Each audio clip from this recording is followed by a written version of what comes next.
បន្ទាប់អំពីបទនមស្ការដោយសង្ខេបបែបខ្លីទៅខ្ញុំប្រកាសថាខ្ញុំបានប្រសូមឱកាសដើម្បីនឹងលើកយកនៅការបដិបត្តិនៅឈានការបដិបត្តិនៅអង្គឈាន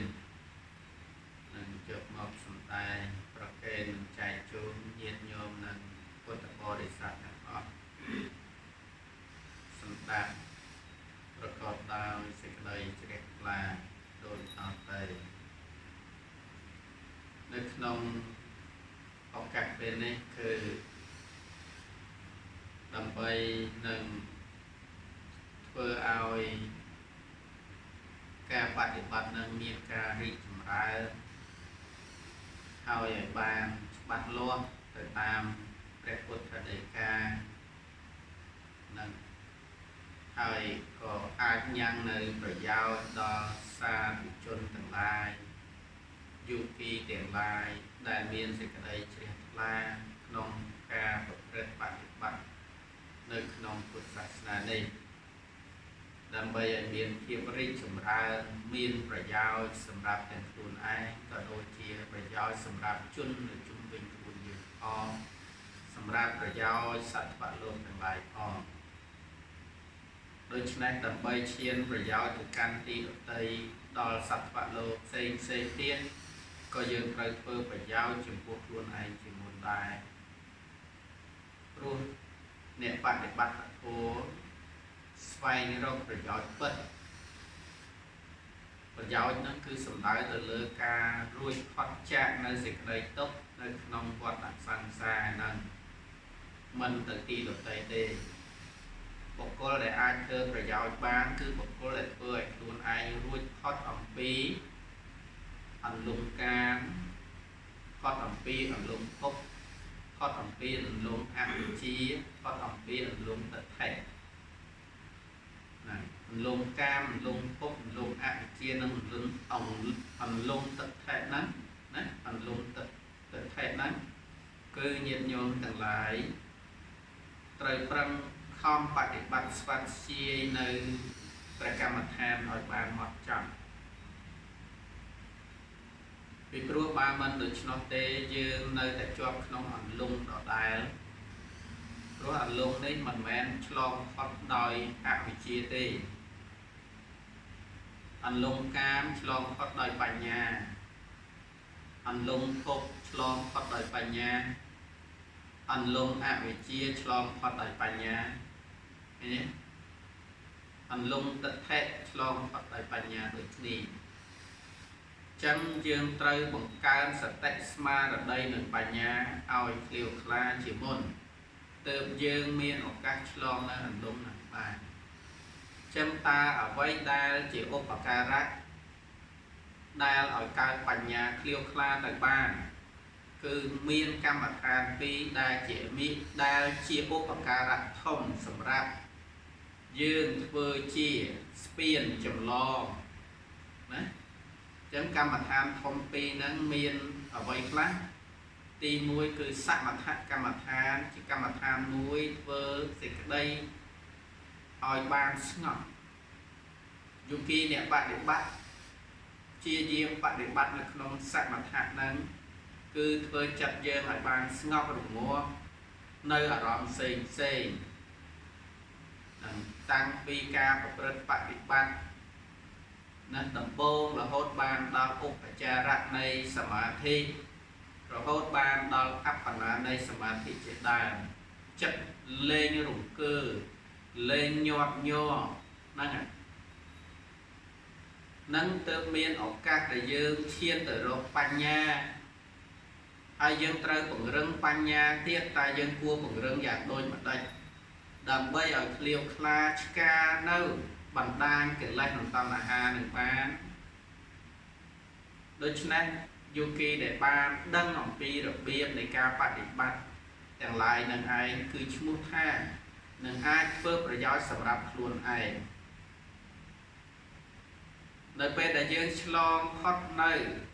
ចំណុចទី1ធ្វើប្រយោជន៍ឲ្យខ្លួនឯងក៏យើងអាចយកប្រយោជន៍ដែលយើងធ្វើចំពោះខ្លួនឯងចែករំលែកទៅអ្នកដទៃបាន សពសត្វទាំងឡាយនៅជុំវិញខ្លួនយើងបានដែលគាត់អាចស្ដាប់បានអាចប្រព្រឹត្តបរិបត្តិតាមបាននឹងគឺសិតតែមានឱកាសញ៉ាំងនៅប្រយោជន៍ដូចគ្នាត្រង់នឹងហើយបានឲ្យញាតិញោមខំមិនមែនយើងខំតែថាទេហើយថ្ងៃនេះលោកគ្រូផ្ដោតទៅលើកម្មដ្ឋានមួយគេហៅថាយើងសិក្សានៅកសិនកម្មដ្ឋានការសិក្សាកសិននេះនៅក្នុងចំណោមកសិន10វាអាកាសកសិន1សិក្សាកសិន9តាំងពីបត្តវ័យរហូតដល់អលោកកសិនណាយើងអាចសិក្សាដោយអត់រើសចរិតទេកម្មដ្ឋានទាំង9ហ្នឹងគឺយើងអត់រើសចរិតទេចរិតណាក៏សិក្សាបានដែរហ្នឹងយោគីដែលបដិបត្តិកំណត់ដឹងនៅដង្ហើមចេញចូលមិនប្រកបយោគីអាចសិក្សាកសិននឹងបានយោគីសិក្សានៅអាការៈ32ហៅថាកាយកតាសតិមិនមើលសភាវៈនឹងឃើញក៏យោគីនឹងអាចបដិបត្តិនៅកសិននឹងបានដែរសរុបន័យគឺកសិនទាំង9ហ្នឹងមិនរើសចរិតទេញាតិញោមមានភាពឆ្លៀសវៃញាតិញោមគួរតែបង្កើននៃការចម្រើនបន្ថែមព្រោះកម្មដ្ឋានមួយហ្នឹងគឺជាកម្មដ្ឋានដែលយើងគួរចម្រើនបន្ថែមនៅក្នុងកម្មដ្ឋានទាំង40ក្តីនៃសព្វថាកម្មដ្ឋានណាគួរចម្រើនបន្ថែមកម្មដ្ឋានណាគួរការចម្រើនឲ្យនឹងនៅអាហ្នឹងយើងត្រូវដឹងណាដូចញាតិញោមចម្រើនអាការៈ32មើលអាការៈទាំងឡាយហ្នឹងមិនឃើញអញ្ចឹងយើងត្រូវចម្រើនកសិនអមជាកងជំនួយដើម្បីឲ្យចិត្តនឹងភ្លឺដោយការចម្រើនអាការៈប្រៀបដូចជាទីងងឹតកាលណាទីងងឹតយើងយកទៀនមួយដើមអុជដោយភ្លើងវាភ្លឺយើងយកទៅដាក់នៅទីងងឹតនោះនឹងភ្លឺកសិនដែលយើងចម្រើននឹងដូចជាភ្លើងនឹងអញ្ចឹងពន្លឺភ្លើងអញ្ចឹងកាលណាយើងចម្រើនកសិននឹងបានភ្លឺល្អយើងមើលអាការៈទាំងឡាយឃើញដូចញាតិញោមបានចិត្តជាសមថៈហើយស្ងប់គាត់អាចសម្លឹងឃើញនៅលក្ខណៈនៃអាការៈទាំង32ពីចុងសក់រហូតដល់បាតជើងអត់មានចន្លោះទេដោយសារអីដោយសារចិត្តគាត់ភ្លឺហើយមុននឹងគាត់ឃើញអាការៈទាំង32ហ្នឹងគឺគាត់កើតនៅកសិនហ្នឹងហើយតែគាត់អត់ដឹងនេះដូចឧបាសិកាមាវឈឿងហ្នឹងតែគាត់មានវត្តមាននៅចំពោះមុខហ្នឹងហើយតែគាត់ចម្រើនដេកហ្នឹងព្រោះគាត់អង្គុយមិនកើតគាត់បានបោនៅខ្ញុំកណ្ណាហ្នឹងថាកាលពីការគាត់ចម្រើនម្សិលមិញហ្នឹងគាត់ចម្រើនទៅឃើញណាទឹកខ្លាហើយស្អាតទឹកហ្នឹងគាត់មើលទៅឃើញដល់បាតហើយថាទឹកហ្នឹងប៉ះត្រង់ណាត្រជាក់ត្រង់ហ្នឹងប៉ះជើងត្រជាក់ជើងប៉ះដល់ណាត្រជាក់ដល់ហ្នឹងគាត់ថាប៉ះកាយរបស់គាត់ធ្វើឲ្យគាត់ត្រជាក់ណាក្នុងសកម្មភាពបែបនេះសួរថាបើចិត្តយើងមិនខ្លាំងស្អាតតែអាចដល់នៅសភាពជាប្រកបដីត្រជាក់នឹងបានទេអត់បានទេអញ្ចឹងនៅក្នុងន័យដែលខ្ញុំបានលើកឡើងនោះជូនគាត់ថាញោមចម្រើនទៅត្រូវហើយពីព្រោះទឹកដែលថ្លានោះប្រៀបដូចទៅទឹកចិត្តរបស់ញោមដែលបានបរិសុទ្ធស្អាតទឹកចិត្តដែលស្អាតណាមិនច្របូកដោយអារម្មណ៍ដទៃមិនច្របូកដោយហេតុដទៃឡើយចិត្តនោះគឺជាចិត្តដែលស្អាតអញ្ចឹងធម្មតាតែចិត្តយើងស្អាតឈប់វិបយោគហើយឈប់រំជើបរំជួលដោយអារម្មណ៍ផ្សេងហើយដូចទឹកដែលរងកកហើយថ្លាយ៉ាងដូចនោះដែរត្រង់ហ្នឹងបញ្ជាក់ពីផ្លូវចិត្តគាត់ស្អាតហើយផ្លូវចិត្តគាត់ស្អាតហ្នឹងដែលគាត់អាចឆ្លុះឃើញបានហ្នឹងបើសិនបើគាត់យកការដែលថ្លាស្អាតហ្នឹងធ្វើជាអារម្មណ៍នៃកសិនគេហៅថាអបោកសិនគាត់អាចតាំងយកនៅក្នុងអារម្មណ៍ជាកសិនហ្នឹងបានដែលកំណត់ដឹងថាទឹកថ្លាស្អាតហ្នឹងជាឧក្ខហបត្តិចឹងគាត់អាចយកទឹកហ្នឹងមកធ្វើជាអារម្មណ៍នៃកម្មដ្ឋានរបស់គាត់ចម្រើនឲ្យកើតនៅបដិភាគនិមិត្តពង្រីកពង្រួមបានដោយតាមចិត្តចង់តូចធំ ពង្រីកដល់ណាឃើញដល់ហ្នឹងបើគាត់ពង្រីកពេញមួយកាយទឹកផ្សាយពេញមួយកាយគាត់ត្រជាក់ពេញមួយកាយពង្រីកជុំវិញខ្លួនត្រជាក់ជុំវិញខ្លួនពង្រីកដល់ណាត្រជាក់ដល់ហ្នឹងនេះការចម្រើនអបោដែលគាត់កើតនេះហើយនៅក្នុងន័យហ្នឹងដែលយើងត្រូវរៀនថាតើយើងសិក្សានៅការចម្រើននៅអបោហ្នឹងដោយការប្រព្រឹត្តតាមអង្គឈានហ្នឹងយ៉ាងដូចម្ដេចហើយតែគាត់កើតហ្នឹងបើតាម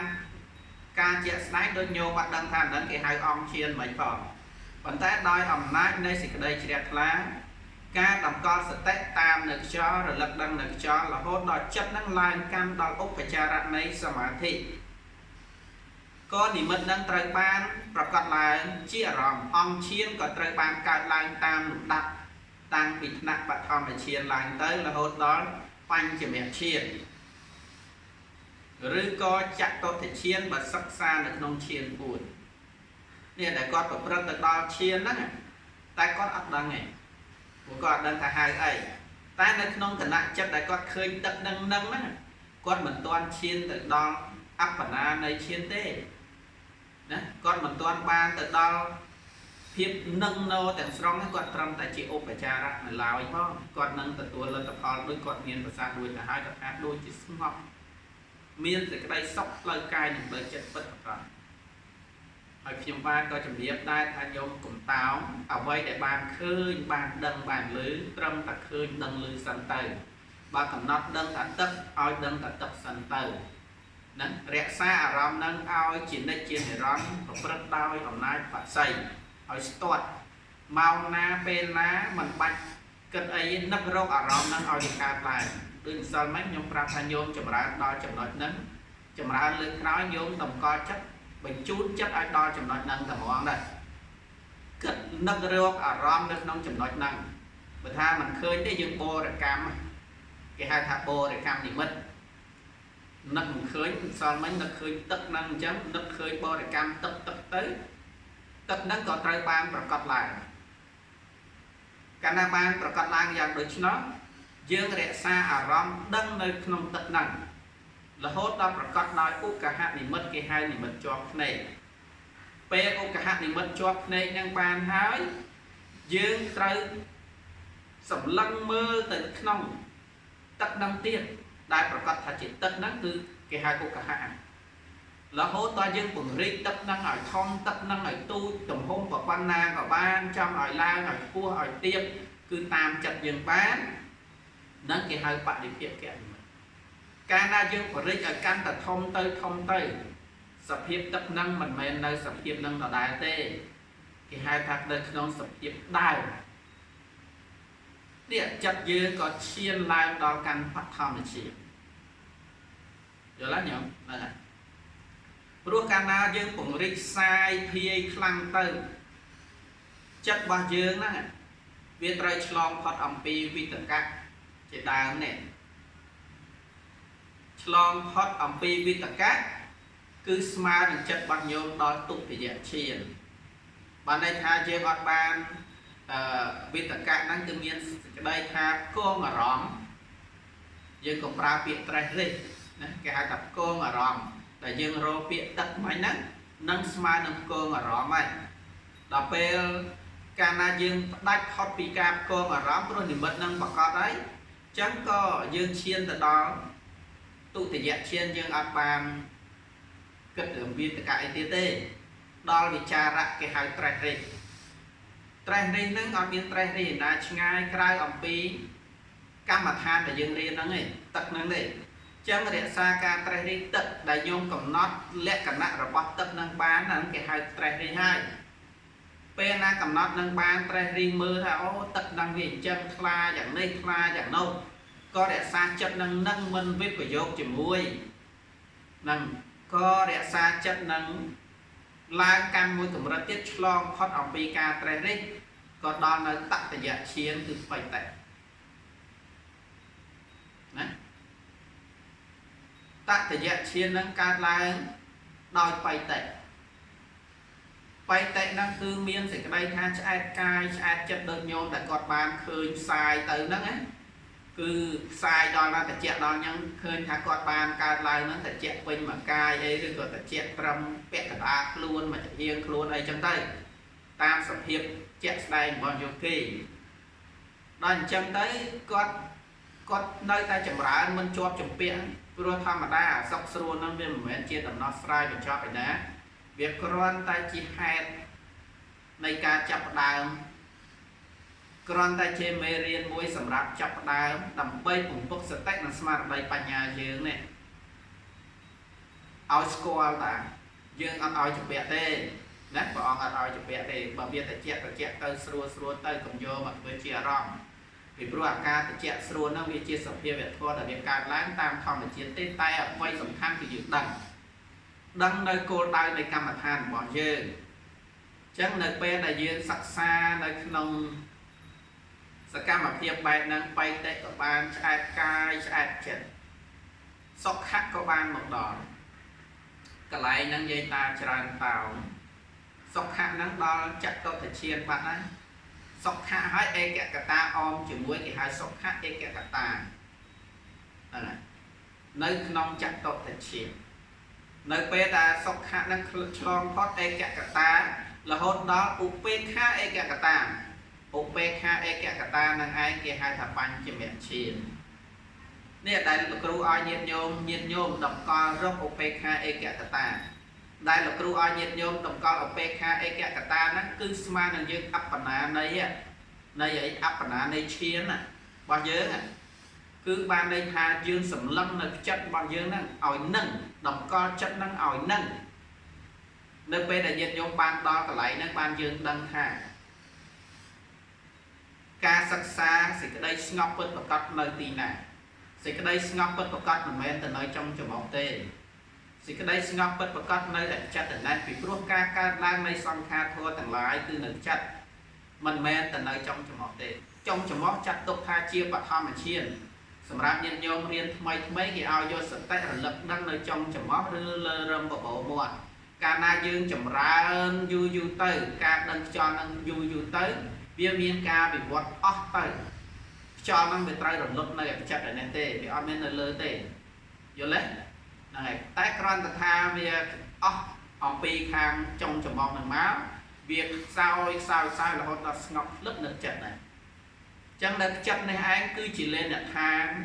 គឺជាស្ថានទូតបើខ្ញុំចង់ទៅសិក្សាកម្មដ្ឋានដតីមិនថាតែកម្មដ្ឋានសាមថៈ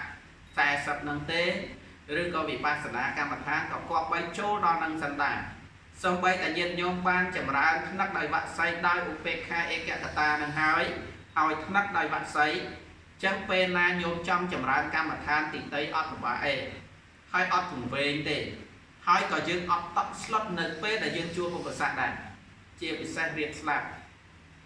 តែកន្លែងហ្នឹងតើតាញាតិញោមប៉ះត្រូវណាឲ្យដឹងច្បាស់ដោយខ្លួនឯងសិនណាមិនមែនថាទេពីព្រោះកាលណាញាតិញោមថាញាតិញោមអត់ដឹងប្រកបអាចនិយាយទៅខុសព្រោះញាតិញោមត្រូវសង្កេតឲ្យច្បាស់លាស់កន្លែងហ្នឹងអញ្ចឹងនៅពេលដែលយើងបានដល់ឧបេក្ខាឯកកតាហើយសម្រាប់យើងសម្រាប់អ្នកថ្មីរៀនឲ្យស្ទាត់ទៅហើយនឹករកអារម្មណ៍ហ្នឹងឲ្យញឹកញាប់ឲ្យញយនឹករកកាន់តែច្រើនឆាប់ចាំណាដើមឡើយវាមិនទាន់កើតនៅសភាពស្ងប់ទាំងស្រុងទេតែយើងដឹងថាដំណើរវាដល់តំណឹងគឺដឹងតែស្ងប់ចឹងត្រូវចម្រើនយ៉ាងណាឲ្យបានដល់តំណឹងឲ្យញយញឹកក្រោយឡើងគ្រាន់តែដង្ហើមចេញចូលដល់បាត់នេះកន្លែងហ្នឹងញាតិញោមជួយខ្លួនឯងបានកន្លែងហ្នឹងឯងដែលឲ្យញាតិញោមដូរភពបានកន្លែងហ្នឹងឯងដែលធ្វើឲ្យញាតិញោមបិទទ្វារអបាយភូមិពិតប្រាកដបិទអបាយភូមិ4ហ្នឹងនេះអ្នករៀនកម្មដ្ឋានដល់ចំណុចត្រង់ហ្នឹងបានមានទីពឹងពិតប្រាកដហើយរៀនដល់ចំណុចត្រង់ហ្នឹងបានឈ្មោះថាអត់ពង្វេងបើកាលណាយើងរៀនអត់ជល់កន្លែងតំណឹងទេពង្វេងអី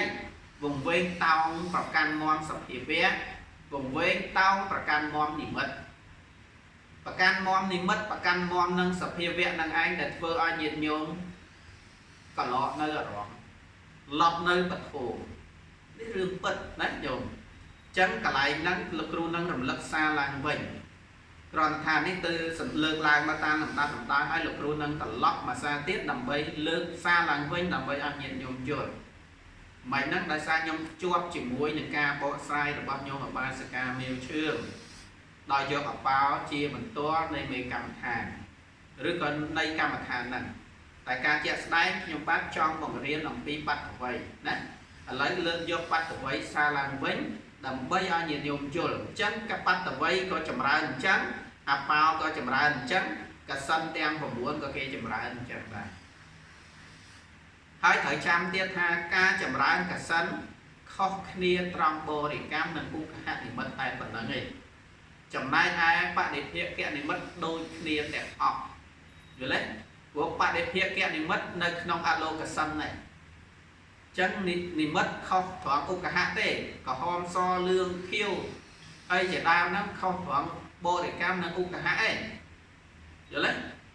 ta đọc về bạn để phía khóc kia để đôi kia được học chẳng á lấy lục ru lược xa lần với ông pika chậm rãi hỏi ca nữ ông chiến tiền pram nâng hay ông chiến tiền pram nâng nữ pe để dương lẹ ái tai ban là vậy là đấy trong lục ru sông lược lần của mình chia bạch hóm cứ nhiệt nhôm từng lái nhiệt nhôm từng off nét tam được cụ từng off nét tây đấy là này của mẫu ở rõm xa lần với dương tám ca cái đó mình ca cái đó ở đơn tha ca bậc bậc tam đấy tầm nào nó bị từ chân ngay cái đó nhung tay chầm ra nơi kia tháng không chầm ra chân to tay cung tại cả đây nè ở lấy dương của mô là rõm xa lang vĩnh đặt chất tập rất tam lục ru nè là biết đó ngày đang hay đấy ban lục ru ai nhân nhôm vô lòng pika apana này sớm mà thi rư apana này chiến này của dân hiến chiến thời ở vô pika apana này chiến nè ca na dương che apana này chiến đó là dương riêng tam rồi biết apana này chiếnឬក៏យើងរៀនតាមរបៀបអបបណានៃសមាធិឥឡូវយើងតម្កល់ចិត្តនឹងនៅក្នុងការស្ដាប់ហើយអនុវត្តតាមចឹងជាបឋមយើងត្រូវសិក្សានៅក្នុង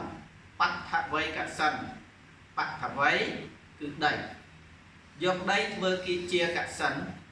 បើតាមក្បួនខ្នាតគឺមួយចំអា4ធ្នាប់ជារង្វង់មកធ្វើជាអារម្មណ៍តែបើសិនជាញោមmình ai với chân bán cứ dương vô ai mình đôi pre hạt tất đại rét pe rồi lầm láiឬpe ngày đẹp lịch đấy